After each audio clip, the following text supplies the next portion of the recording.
नमस्ते साथीहरू। आज हामी एउटा यस्तो गम्भीर कुरा गर्न गइरहेका छौं जुन हाम्रो मन र मुटुमा गहिरोसँग ठोक्किन्छ। नेपालमा केही छैन, अवसर छैन, सम्भावना छैन, केही गर्ने वातावरण नै छैन। यहाँ जिन्दगी चलाउन विदेशिनुको विकल्प छैन। यो कुरा हामीले कति सुनेका छौं। सामाजिक सञ्जालमा हरेक पल्ट यही निराशाको कथा देखिन्छ। तर यो सत्य हो त? वा यो एउटा यस्तो भ्रम हो जसले हाम्रा युवाहरूलाई आफ्नै माटोबाट टाढा धकेलिरहेको छ? यो भिडियो ती युवाहरूका लागि हो जो विदेशमा गएर पैसा कमाउँछन् तर आफ्नो परिवार, आफ्नो पहिचान र आफ्नो जीवनको सुख गुमाउँछन्। यो ती गाउँहरूका लागि हो जहाँ अब बुढाबुढी र बालबालिका मात्र बाँकी छन्। र यो ती सबै नेपालीहरूका लागि हो जो यो देशमा बसेर केही गर्न चाहन्छन् तर निराशा र भयले उनीहरूको हिम्मत तोडिरहेको छ। आज हामी यो भ्रम तोड्ने छौं। आज हामी देखाउने छौं नेपालमा अवसर छ, सम्भव छ र यहाँ तपाईको सपना साकार पार्ने ठाउँ छ। हाम्रा गाउँहरू खाली छन्। हाम्रा पहाडका बस्तीहरूमा अब बुढाबुढी र बालबालिकाहरू मात्रै बाँकी छन्। हाम्रा युवाहरू विदेशमा छन्, खाडीमा, मलेसियामा, युरोपमा, अमेरिकामा। हामीले सुनेका छौं कति नेपालीहरू विदेशमा कठिन काम गर्छन्, दिनरात मेहनत गर्छन् तर सम्मान र सन्तुष्टि पाउँदैनन्। कति त दुर्घटना पर्छन्, कति बिरामी हुन्छन्, कति काठको बाकसमा फर्किन्छन्। यो कुरा सुन्दा मन रुन्छ। हाम्रा भाइ बहिनीहरू, हाम्रा युवाहरू किन यस्तो बाध्यतामा परेका छन्?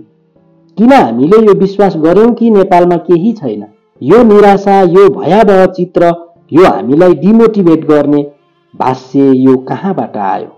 सामाजिक सञ्जालमा हामी देख्छौं विदेशमा गएर धेरै कमाइन्छ, जिन्दगी सजिलो हुन्छ, सुखी हुन्छ। तर सत्य के हो?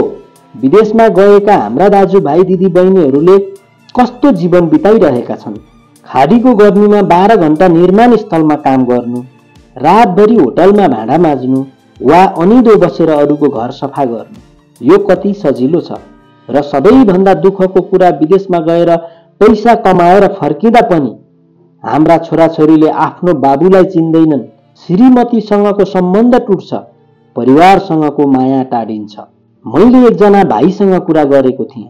उनले भनेका थिए, दाइ म 5 वर्ष खाडीमा बिताएँ, दिनरात मेहनत गरेर पैसा कमाएँ। तर जब घर फर्किएँ मेरो छोराले मलाई अंकल भन्यो, मेरी श्रीमतीसँग मेरो कुरा मिल्न छोड्यो, मैले पैसा कमाएँ तर मेरो परिवार गुमाएँ। यो सुन्दा मन कति दुख्छ। हामी विदेशमा पैसा कमाउन जान्छौं तर हामीले गुमाउने कुरा पैसाले किन्न सकिँदैन। परिवारको माया, छोराछोरीको साथ र श्रीमतीको विश्वास, यो कस्तो बाध्यता हो जसले हामीलाई आफ्नै घरबाट पर बनाइरहेको छ। विदेश पलायनको यो लहरले हाम्रो समाजमा कति ठूलो विकृति ल्याएको छ। गाउँहरू खाली छन्। हाम्रा बस्तीहरूमा अब बुढाबुढी र बालबालिका मात्र छन्। गाउँमा खेतीपाती गर्ने कोही छैन, जमिन बाँझो छ। सामाजिक सञ्जालमा हामी देख्छौं विदेशमा गएर कमाएको पैसाले ठूल्ठूला घर बनाइन्छ तर ती घरहरू खाली छन्। मानिसहरूले देखावटी जीवन बिताउन थालेका छन्। पैसाको पछाडि दौड्दा हामीले आफ्नो संस्कृति, आफ्नो समुदाय र आफ्नो पहिचान गुमाएका छौं। यो विकृति कसरी फैलियो? किन हामीले यो विश्वास गर्न थाल्यौं कि नेपालमा केही छैन? यो निराशाको भाष्य कसले बनायो? कतिपयले भन्छन् यो बाहिरी शक्तिको भ्रम हो, कतिपयले भन्छन् यो हाम्रो समाजको कमजोरी हो। तर सत्य यो हो कि हामीले आफैलाई कमजोर बनायौं। हामीले आफ्नो देशमा अवसरहरू देख्न छाड्यौं। हामीले विश्वको चमकमा आफ्नो माटोको माया बिर्स्यौं। हो, नेपालमा समस्याहरू छन्, राजनीतिक अस्थिरता, भ्रष्टाचार, बेरोजगारी। तर यी समस्याहरू विश्वका हरेक देशमा छन्। हामीले विश्वका अन्य गरिब देशहरूलाई हेरौं। रुवान्डा जुन 30 वर्ष अघि गृह युद्धले ध्वस्त भएको थियो, आज अफ्रिकाको टेक्नोलोजी हब बनेको छ। भियतनाम जुन युद्ध र गरिबीले थलिएर बसेको थियो, आज विश्वको सबैभन्दा छिटो बढिरहेको अर्थतन्त्र मध्ये एक हो। बंगलादेश जुन हामीले कहिल्यै विकसित ठान्दैनथ्यौं, आज कपडा उद्योग र डिजिटल क्षेत्रमा विश्व बजारमा प्रतिस्पर्धा गरिरहेको छ। यी देशहरूमा पनि भ्रष्टाचार थियो, अस्थिरता थियो, गरिबी थियो, तर उनीहरूले हिम्मत हारेनन्। उनीहरूले आफ्नो देशमा बसेर समाधान खोजे। हामी किन सक्दैनौं? नेपालमा अवसरको कमी छैन। हाम्रो देश पर्यटन, कृषि, सूचना प्रविधि, जलविद्युत र हस्तकला क्षेत्रमा ठूलो सम्भावना छ। पर्यटनलाई हेरौं। नेपाल विश्वको 6औं सगरमाथा, अन्नपूर्ण, लुम्बिनी, चितवन यी ठाउँहरूमा हरेक वर्ष लाखौं पर्यटक आउँछन्। यदि तपाईले एउटा होमस्टे, ट्रेकिङ कम्पनी वा सांस्कृतिक टुर प्याकेज सुरु गर्नुभयो भने तपाईले विदेशी मुद्रा कमाउन सक्नुहुन्छ। तपाईको गाउँमा एउटा सानो रेस्टुरेन्ट खोल्नुहोस्, पर्यटकहरूलाई नेपाली खाना खुवाउनुहोस्। यो सानो कदमले तपाईको जीवन बदल्न सक्छ। कृषिको कुरा गरौँ। नेपालको माटो यति उर्वर छ कि यहाँ जे पनि उब्जाउन सकिन्छ। कफी, चिया, जडीबुटी र जैविक तरकारीहरूको माग विश्व बजारमा बढिरहेको छ। तपाईले आफ्नो गाउँमा सानो खेती सुरु गर्न सक्नुहुन्छ।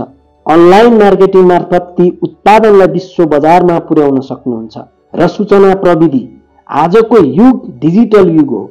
नेपालमा हजारौं युवाहरूले फ्रीलान्सिङ, वेब डिजाइन, सफ्टवेयर डेभलपमेन्ट र डिजिटल मार्केटिङ मार्फत लाखौं कमाइरहेका छन्। खल्ती, फुडमान्डु र ठमेल.com जस्ता कम्पनीहरूले देखाएका छन् कि नेपालमा बसेर पनि विश्व स्तरीय बिजनेस गर्न सकिन्छ। हाम्रो समाजमा विकृति फैलिएको छ। विदेशबाट कमाएको पैसाले ठुलठुला घर बन्छन्, तर ती घरहरू खाली छन्। हाम्रा गाउँहरूमा खेतीपाती छैन, जमिन बाँझो छ। सामाजिक सञ्जालमा देखावटी जीवनको होडबाजी छ, तर यो सबैको समाधान हामीसँगै छ। यदि हामीले आफ्नो गाउँमा सानो व्यवसाय सुरु गर्यौं, यदि हामीले आफ्नो समुदायमा रोजगारी सिर्जना गर्यौं, यदि हामीले आफ्नो संस्कृतिलाई जोगायौं भने हाम्रा गाउँहरू फेरि जीवन्त बन्नेछन्। एउटा सानो होमस्टेले तपाईको गाउँमा 10 जनालाई रोजगारी दिन सक्छ। एउटा सानो कफी फर्मले तपाईको परिवारको भविष्य बदल्न सक्छ। एउटा सानो सामुदायिक परियोजनाले तपाईको गाउँलाई पर्यटकीय गन्तव्य बनाउन सक्छ। यो सबै सम्भव छ यदि हामीले हिम्मत गर्यौं भने। हो, नेपालमा समस्याहरू छन्, राजनीतिक अस्थिरता, भ्रष्टाचार, बेरोजगारी, तर यी समस्याहरू विश्वका हरेक देशमा छन्। विकसित देशहरूमा पनि भ्रष्टाचार छ, बेरोजगारी छ, सामाजिक असमानता छ, तर ती देशका मानिसहरूले समस्यालाई बहाना बनाएर भाग्दैनन्, उनीहरूले समाधान खोज्छन्। हामीले पनि त्यही गर्नुपर्छ। हामीले पनि समाधान खोज्नुपर्छ। नेपालमा समस्याहरू छन्, तर ती समस्याहरू हाम्रा लागि अवसर पनि हुन्। यदि तपाईले शिक्षामा, स्वास्थ्यमा वा पर्यावरणमा काम गर्नुभयो भने तपाईले समाजलाई बदल्नुका साथै आफ्नो भविष्य पनि बनाउन सक्नुहुन्छ। हाम्रा युवाहरूले सामाजिक उद्यम, गैर सरकारी संस्था, समुदाय आधारित परियोजनाहरू मार्फत समाज परिवर्तन गरिरहेका छन्। यो देश तपाईको हो र तपाईले नै यसलाई बनाउन सक्नुहुन्छ। साथीहरू, विदेशमा गएर मेहनत गर्नु गलत होइन, तर विदेशमा गएर अरूको देश बनाउनु भन्दा आफ्नै देशमा बसेर केही गर्नुको मजा बेग्लै छ। तपाईको सानो प्रयासले यहाँ हजारौं मानिसको जीवन बदलिन सक्छ। तपाईले यहाँ बसेर आफ्नो परिवारलाई माया दिन सक्नुहुन्छ। आफ्नो छोराछोरीलाई आफ्नै आँखा अगाडि हुर्काउन सक्नुहुन्छ। आफ्नो श्रीमतीसँगको सम्बन्धलाई बलियो बनाउन सक्नुहुन्छ। तपाईले आफ्नो संस्कृतिलाई जोगाउन सक्नुहुन्छ र आफ्नो देशलाई बलियो बनाउन सक्नुहुन्छ। मलाई थाहा छ यो सबै कुरा सुन्दा सजिलो लाग्छ, तर व्यवहारमा गाह्रो छ। तर म तपाईलाई भन्छु, सुरु गर्नुहोस्, सानोबाट सुरु गर्नुहोस्। तपाईको गाउँमा एउटा सानो व्यवसाय सुरु गर्नुहोस्, अनलाइन मार्फत आफ्नो सिप बेच्नुहोस्। आफ्नो समुदायमा एउटा सानो परिवर्तन ल्याउनुहोस्। तपाई एक्लै हुनुहुन्न, हामी सबै सँगसँगै छौं। अब प्रश्न आउँछ, कसरी सुरु गर्ने? यहाँ केही टिप्स छन्, त्यो सुन्नुहोला। आफ्नो रुचि पहिचान गर्नुहोस्। तपाईलाई के मन छ? खाना बनाउन, फोटोग्राफी गर्न, टेक्नोलोजी वा सामाजिक कार्य?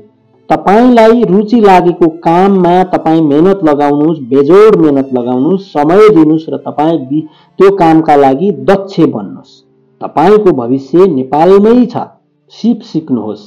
युट्युब, अनलाइन कोर्स वा स्थानीय तालिम मार्फत नयाँ सिप सिक्नुहोस्। जीवनलाई सधैँभरि सिकाइका रूपमा लिनुहोस्। सानोबाट सुरु गर्नुहोस्।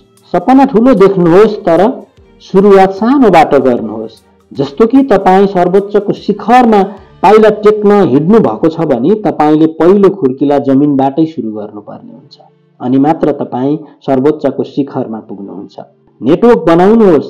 आफ्नो क्षेत्रका मानिसहरूसँग जोडिनुहोस्, सहकार्य गर्नुहोस्। हरेक सोशल मिडियाहरू युज गर्नुहोस् र तपाईले गरेका कामहरूको मानिसलाई थाहा दिनुहोस् र तपाईका कामप्रति मानिसहरू आकर्षित हुनेछन् र तपाईको आवश्यकता ठान्छन् र तपाई सफल हुँदै जानुहुनेछ।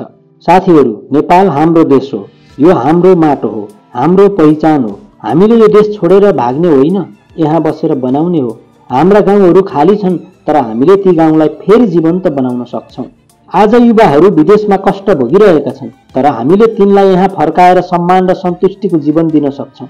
हामीले विदेशमा गएर छोराछोरीले बाबु नचिन्ने, श्रीमतीसँग सम्बन्ध टुट्ने र समाजमा विकृति फैलाउने बाध्यताबाट मुक्त हुनु पर्दछ। यो देश तपाईँको हो र तपाईँको सपना यहाँ पूरा गर्न सकिन्छ। यो भिडियो मन पर्यो भने लाइक गर्नुहोस्, शेयर गर्नुहोस् र कमेन्टमा तपाईँको सपना के हो बताउनुहोस्। सँगसँगै मिलेर हाम्रो नेपाललाई समृद्ध बनाऊ। हस्त नमस्ते।